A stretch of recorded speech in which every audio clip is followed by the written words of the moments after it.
அறிவியல பத்தின ஒரு சுருக்கமான கண்ணோட்டம் இது. ரொம்ப சிம்பிளா சொன்னா, நாம வாழ்ற அந்த பிரபஞ்சத்தை புரிஞ்சுக்க அறிவியல் ஒரு முறைப்படுத்தப்பட்ட முயற்சி. இது வெறும் உண்மைகளோட தொகுப்பில்ல, அது ஒரு தொடர்ச்சியான செயல்முறை. இதுல 3 முக்கியமான விஷயங்களை நம்ம பார்க்கலாம். முதல்ல, அறிவியல்ங்கிறது ஒரே விஷயம் கிடையாது. இதுல பல கிளைகள் இருக்கு பாத்தீங்கன்னா. இயற்பியல், வேதியியல் மாதிரி இயற்கையை படிக்கிறது இயற்கை அறிவியல்.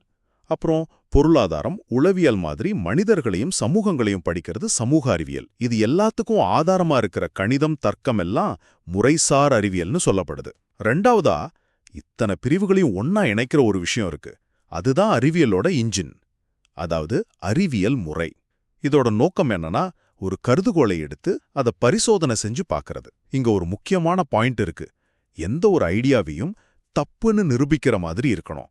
இந்த தன்னைத்தானே சரி பண்ணிக்கிற தன்மை தான் அறிவியலை நம்பகமானதா மாத்துது. கடைசியா, அறிவியல் ஒரே நாள்ல உருவாகல. இது ஒரு நீண்ட மனித பயணம். அதோட வேர்கள் பழங்கால நாகரிகங்கள்ல இருந்தாலும் கிரேக்கர்கள் ஒரு பெரிய திருப்புமுனைய கொண்டு வந்தாங்க. அதுக்கப்புறம் கோப்பர்னிக்கஸ், நியூட்டன் போன்றவங்களால ஏற்பட்ட அறிவியல் புரட்சி நவீன அறிவியலுக்கு அடித்தளம் போட்டது. இது அறிவியல் ஒரு தொடர்ச்சியான கண்டுபிடிப்பு பயணம்ங்கிறத நமக்கு காட்டுது. சுருக்கமா சொன்னா, அறிவியல்ங்கிறது ஒரு அறிவு தொகுப்பு மட்டுமல்ல.